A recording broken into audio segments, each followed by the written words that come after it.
Hello everyone and welcome back to my channel. If you're new here, my name is Amy and I am on a financial freedom journey with my family. I share all about that and more on my channel. Today we're going to be closing out September. So obviously September has come and gone and it was a great month, but I feel like it was super short. I know that's like almost every month except for like January. I feel like January always feels like 8 years long. But September just went by so fast. It was the start of school for my kids. There was so many things going on.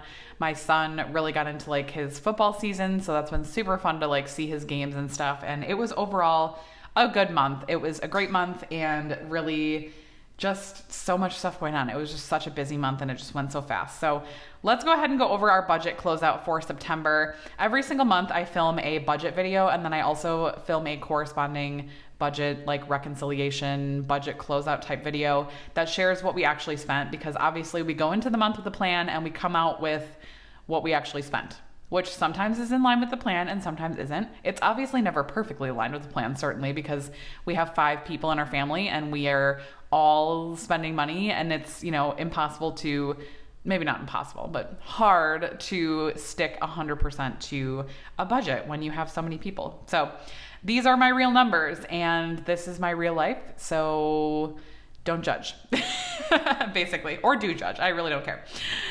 Okay, so W-2 income, we had budgeted $7,300 and we actually received $7,300. My husband and I are both salaried employees, so we just have our regular income, like our regular salary income. Side hustle income we never budget for, but the month of September we did earn $189 in side hustle income. So that was extra money that we were able to put towards our financial goals. So that leaves our total for the month of September of take-home pay at $7,489. Now keep in mind, this is after 401ks, this is after HSA, after health insurance, all of those deductions are taken out pre-tax. So this is what actually hits our bank account. So yeah, $7,489 is what we were left with for the month of September. So let's see how we spent it. Obviously, one of our first expenses and our largest expense is our mortgage. That was $2,527. That is what we sent, obviously.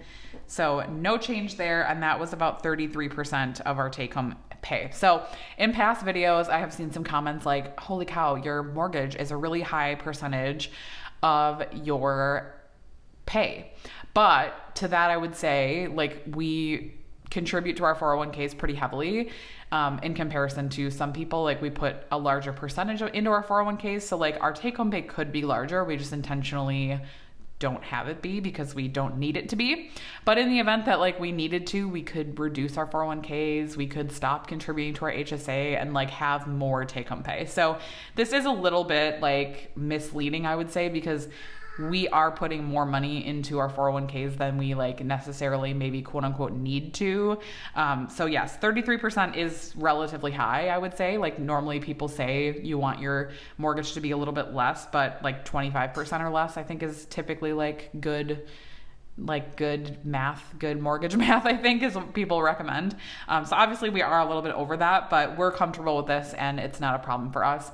Also, we do have an escrow shortage right now, so our mortgage is a little bit higher than it would be if we didn't have that shortage. It would probably be around $2,300.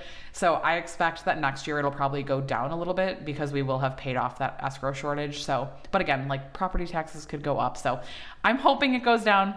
The reality is that it might not, but we're comfortable with what it is right now. So just wanted to put that disclaimer out there because every time I say this, I feel like I can see the comments coming like, oh, that's kind of high. Like it is, but there's reasons for it because we are purposely reducing our pre-tax income. So next up on our list is Walmart Plus. This is a subscription that we pay for annually. If you have Walmart Plus, you probably love it too, or at least I do. I love it. I got it when we first moved into our house. So we've had it since 2022. We bought it in 2022 because we had just moved into our house. It was kind of like a crazy time. And we were just like, we really just want like groceries delivered for a little while. We didn't think we would keep it like forever, but I feel like at this point we're so spoiled by it that we probably will. So I do get my groceries delivered pretty much every week, sometimes every other week depending, but it is so nice to have groceries delivered. Like I'm so spoiled by it. And with Walmart Plus, you get free delivery. So obviously I do tip on top of that. Like I tip every single time I get a delivery order. My husband and I worked and have worked in the restaurant industry for a large part of our careers. So I am very sensitive to tipping. So don't worry, I'm a good tipper, okay? But yes, like it's so worth it to me though, to pay this fee annually and also to tip to have my groceries delivered, because ultimately I do think it saves us money, because I am an impulse shopper, and when I'm in the store, I am certainly grabbing the new flavor of Oreos. I'm also grabbing whatever's on the end cap. I'm grabbing a pair of shorts for myself. I'm grabbing things for my kids. I'm probably getting them a toy. So ultimately, I know that it saves me money. So that is my like plea about Walmart Plus. If you want to try it, I do always have a link in my bio. It's just like a regular referral link. It's nothing special. I don't like work with them. I'm not sponsored, but yeah, I do love it. I use it myself. I have had it now for 2 years. I think it's worth it to me. We canceled our Amazon Prime this year. This is the first year we haven't had Amazon Prime, and I genuinely think that Walmart Plus to me is more worth it than Amazon Prime. First of all, it's cheaper by about $40 or $50 a year, and also I get free delivery through Walmart Plus like for other items too. So like if I need to buy like a charger or etc., like there's no limit on free shipping. So like I can get a $4 item shipped to me for free. So that's really nice too. So it has replaced Amazon Prime for us. I prefer it because also I can get my groceries delivered for the same thing. So that is my Walmart Plus. I will be keeping it indefinitely because I do really enjoy it. Next up, we had our water bill. So we do pay our water bill quarterly. I had budgeted $325. It was actually $338, which I actually feel like is pretty good, because if you guys watched my August budget closeout, we got a water slide for my son's birthday, and I definitely was like terrified to open my bill because my water bill, because I was like, oh my God, is this going to be like so much more money? Because we had that thing running like all day for like almost 2 days straight. So it didn't really, like $338 I feel like was really reasonable. It was pretty close to what I was estimating. So I was pleasantly surprised opening that bill, because I was kind of terrified it was going to be like $500. But again, we do pay our water bill quarterly. So this is quarterly usage. So this is 3 months. So it ends up being about, $100 a month, which I feel like is reasonable. We are a family of 5. I don't feel like we are great with our water conservation. I'm just going to say that. Like, I feel like we aren't like super mindful of it, and I feel like that's still a reasonable amount. So that is where we're at with our water. Next up, we have our Peloton. So we do have a Peloton bike. That is $45 a month for the membership for that. And yeah, my husband and I both use that. So that is money well spent for us. It's basically a gym membership for us at this point. For our electric and internet, we have our electric and gas on budget billing. So that is $196 now. It actually in September got changed because we're on budget billing, so they like adjusted because we had like overpaid. So it was $219, now it's $196. So $196 and then $60 for internet, so that's a total of $256 between the two of those. And we spent $256. Again, those are like fixed fees for both of those. So $256 for our electric, gas, and internet. So like just the other utilities. I probably should have just put the water bill with this, but whatever. I split that out for some reason. I feel like that was weird, but whatever. Brokerage, we do have a recurring brokerage in the amount of $100 every single month. So that is just money that goes into our brokerage account, and that is 1% of our income for the month. And in the same vein, we also have $100 that goes to St. Jude every single month right off the top, and that is 1% again, obviously. Next up, we're getting into our more variable expenses. So this is things that like vary month to month: gas, groceries, things that we really don't know. Spending is kind of a weird one for me because I do usually count it as variable, but it's not, because we just give each other $100 a month. So it really is like a fixed expense.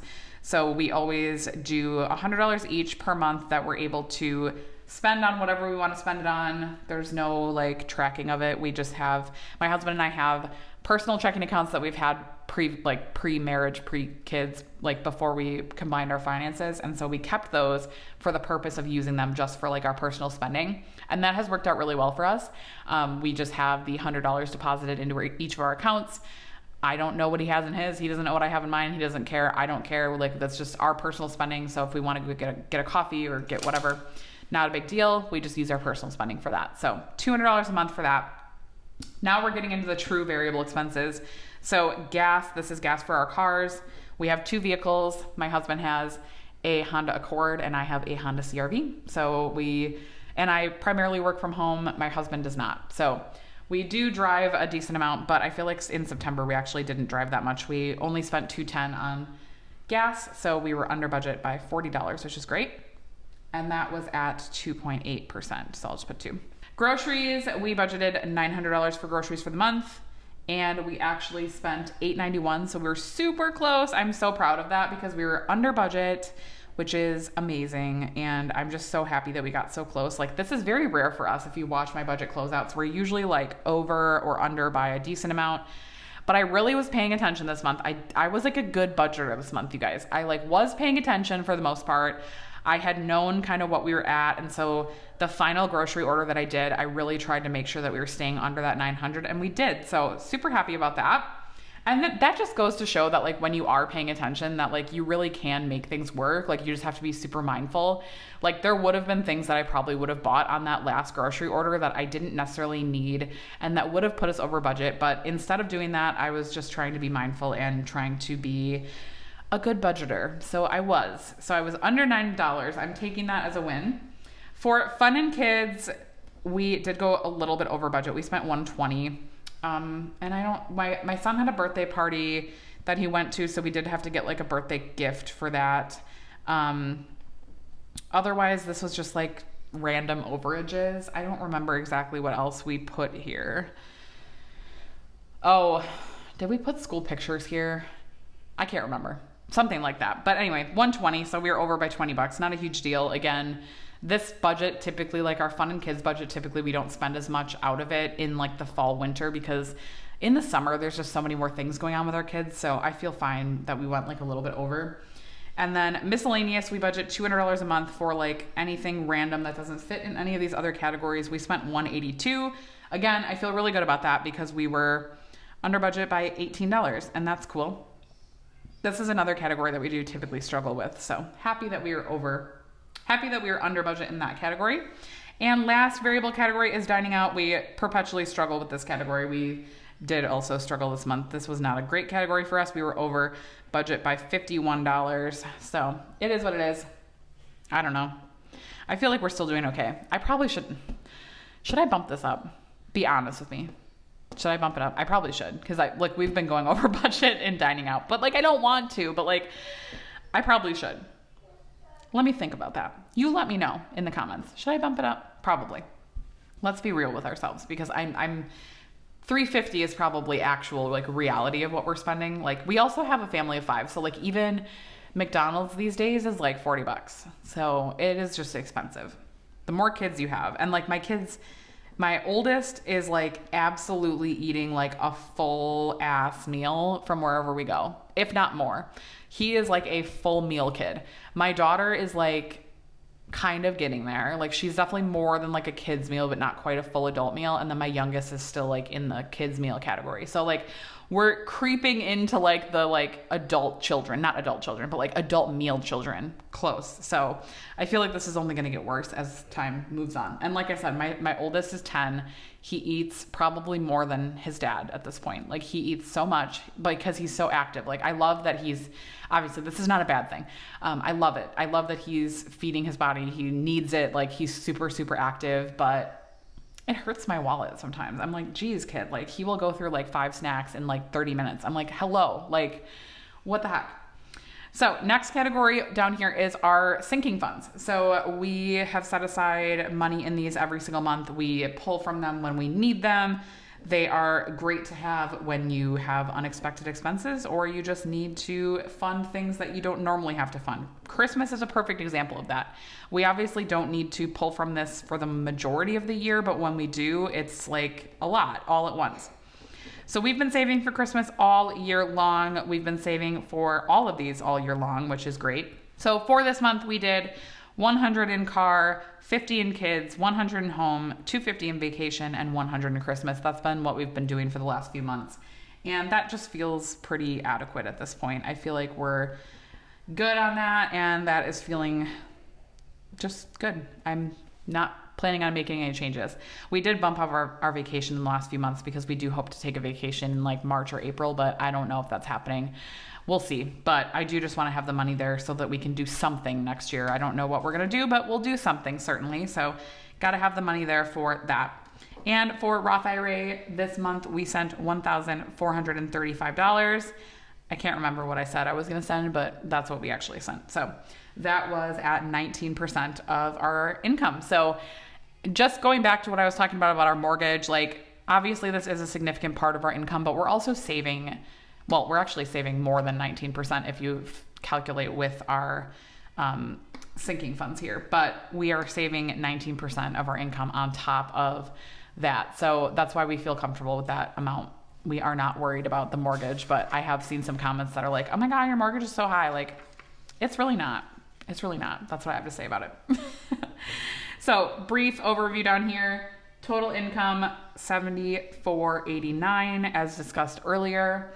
Total expenses, $74.57. That leaves us with a positive $32 left over. We will just leave that in our buffer. I'm kind of trying to build back our buffer a little bit because I just like to have a few $100s in our checking account at all times, just in case like things come up or like things just come out early. Like I've at times had things come out like a few days early and I just don't want to not have enough in our checking account. So I am like actively trying to build it up a little bit. So I intentionally did not fully spend all of our money this month. I did want to leave like a little bit of a buffer in there. So $32 to our buffer. I feel like that's great. And that's all I have for this video. Let me know in the comments down below how September went for you. I'd love to hear about it, and I will talk to you on Friday. Bye guys.